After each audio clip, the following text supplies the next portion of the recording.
안녕하십니까, 밥배기 채널입니다. 오늘은 나이 계산법에 대해서 말씀을 드려보겠습니다. 우리나라는 엄마의 뱃속에서 나오면서부터 한 살로 시작이 되죠. 그리고 몇 월 달에 태어났냐가 중요한 게 아니고 몇 년도에 태어났느냐, 그걸로 계산을 해서 나이를 시작을 합니다. 1월 달에 태어났던 12월 달에 태어났던 한 살로 시작이 되고, 그 다음 연도가 넘어가면은 1월 전년도 1월 달에 태어났던 12월 달에 태어났던 2살로 칭하게 되죠. 미국 같은 경우는 태어나서 첫 생일이 맞이했을 때 한 살로 시작이 됩니다. 흔히 만으로 나이를 계산한다고 그러죠.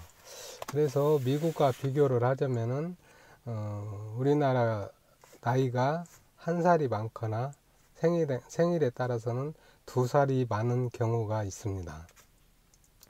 그러면은 어느 경우가 맞느냐, 어느 계산법이 맞느냐 라고 했을 때는 저는 한국 나이가 그래도 맞지 않을까 그렇게 생각을 합니다. 이유는 미국 나이에 비해서 한 살이 더 빨리 시작되는 이유에 있습니다. 그거는 우리나라는 제 생각에는 그 엄마의 뱃속에 있는 그 순간을 생명의 시작으로 보지 않았나 그런 생각을 합니다. 그러면은 엄마의 뱃속에 있을 때, 태아로 있을 때 그것이 과연 인간으로서 생명이 시작되었다라고 볼 수 있느냐? 당연히 볼 수가 있죠. 뱃속에 잉태되는 순간부터 아기는 감각을 가지고 있습니다. 느낌도 가지고 있고 생각도 가지고 있다라고 저는 생각이 됩니다. 물론 생각, 마음까지는 무슨 태아가 갖고 있겠느냐라고 볼 수도 있겠지만은요, 그것이 머릿속으로 기억을 해서 아는 게 아니고 감각으로서, 마음으로서 이것이 그 세포에 각인이 된다는 거죠. 그 감각이나 그런 부분으로 이제 간단하게 말하면은 뱃속에 있을 때도 외부에 자극이 들어오면은 아기가 반응을 합니다. 병원에 가서 초음파 검사를 하죠. 산부인과에서 초음파 검사를 할 때 아기가 그 빛에 놀라서 움츠리는 그런 동작을 합니다. 그 빛이 갑자기 들어오니까 무섭거나 두려움, 그런 반응을 하는 거죠. 그리고 엄마가 클래식 음악을 듣거나 좋은 생각을 하면은 아기도 편안한 상태로 유지가 됩니다. 그리고 외부에 예를 들자면 부모가 싸움을 한다든지 큰 소리가 오간다든지 그런 경우에도 아기한테 분명히 자극이 갑니다. 그래서 그 뱃속에 있는 그 상태가 모르고 간과할 수 있지만 그 부분이 상당히 중요하다는 거죠. 그래서 제가 나이 계산법을 굳이 따지자고 한 이유보다도 그 숨어있던 그 한 살, 태아였을 때 그것이 얼만큼 중요한가, 그 부분에 대해서 얘기를 해보고자 그래서 말을 하는 겁니다. 이런 경우를 봤죠. 예를 들자면은 살인자라든지 사이코패스, 그리고 굉장히 이제 나쁜 범죄를 저지르는 사람들의 그 인생을 추적을 해보면은 어린 시절에 그 과정에서 문제점을 찾는 경우가 많이 있습니다. 부모로부터 구타를 받았다든지 불우한 가정에서 살았다든지, 그렇다고 해서 꼭 그렇게 불우한 가정에 불행한 어린 시절을 보냈다고 해서 다 범죄자가 되는 건 아니죠. 물론 사람마다의 피해서도 나오기도 하죠. 어렸을 때 뭐 좋은 가정에서 살았어도 나중에 이제 안 죽게 되는 경우도 있지만은, 그래도 기본적으로는 어린 시절이 중요합니다.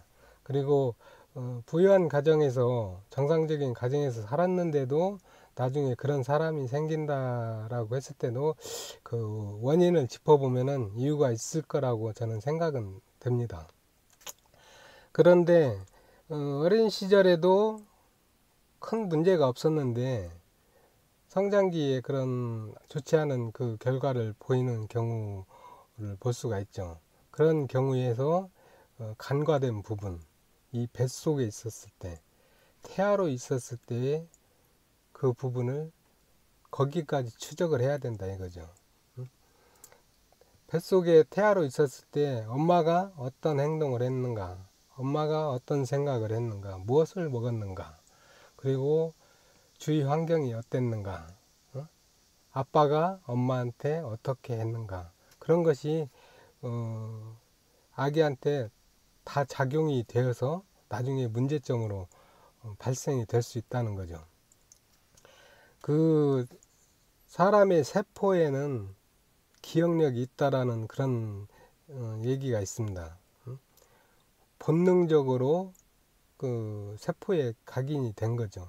사람이 기억으로서, 의지로서 기억하는 게 아니고 그런 경우가 있다라고 봐요.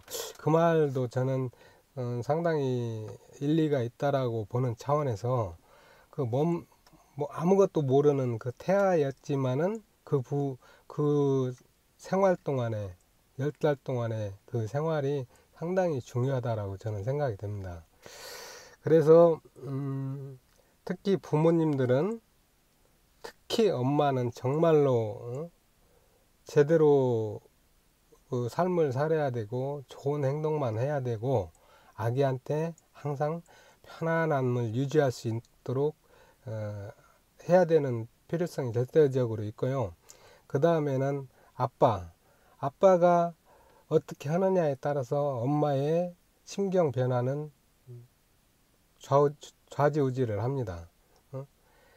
아빠가 엄마를 기분 좋게 해주면은 그 기분 좋은 그 느낌이 아기한테 그대로 전해진다는 거죠. 그래서 아빠의 역할도 굉장히 중요하다고 생각을 합니다. 그런데 최악인 경우, 뱃속에 태아로 그 임신이 되어 있고 되어 있는 상태에서 원치 않는 임신을 했다라고 해서, 그리고 또 검사를 해봤는데 장애가 있다라고 해서 지우는 경우, 그 원치 않는다고 하더라도 절대 태아를 지우면 안 된다는 거죠. 정 원치 않으면은 나아서 다른 시설에 맡긴다든지 그렇게 하면 됩니다. 물론 불행한 삶을 살 수도 있겠지만은 사람 팔자는 모르는 거예요. 아무리 고아로 태어났어도 세상에 훌륭한 사람으로 살아가는 그런 경우는 얼마든지 많이 있습니다. 다 자기 팔자대로 살아가는 것이기 때문에 그런 행동을 절대 하면 안 되는 거라 이거죠. 그리고 장애가 있다라고 해서 그것도 지우면 안 됩니다. 장애인으로 태어났다고 하더라도 한 생명이기 때문에, 그리고 장애인 중에서도 세상을 정말 훌륭하게 사는 사람들이 역사적으로 많이 있습니다. 그렇기 때문에 장애가 있다고 하더라도, 물론 부모님도 고통스럽고 아이도 고통스러울 거란 그런 생각을 하겠지만은 부모가 마인드를 잘 가져야 되겠죠. 아이한테 너는 장애가 있지만은 너는 얼마든지 훌륭한 사람이 될 수 있고 너의 삶은, 그리고 너는 정말 소중한 사람이다. 소중한 사람으로 태어났으니까 정말 제대로 훌륭하게 커야 된다라는 그런 교육을 꾸준히 심어줘야 되겠죠. 그렇게 해서 한 보이지 않는 작은 눈에 보이지 않는 생명으로 잉태를 했더라도 그걸 굉장히 소중하게 여겨야 된다는 그런 생각에서 제가 이 영상을 찍어 본 겁니다. 그 작은 생명, 태아 이런 부분을 너무 쉽게 생각하는 그런 경우들이 종종 있기 때문에 그런 경우가 생기지 않기를 바라는 마음에서 이 영상을 찍어 봤습니다. 모쪼록 건강한 하루 되시고 다음에 더 좋은 영상으로 찾아뵙도록 하겠습니다. 감사합니다.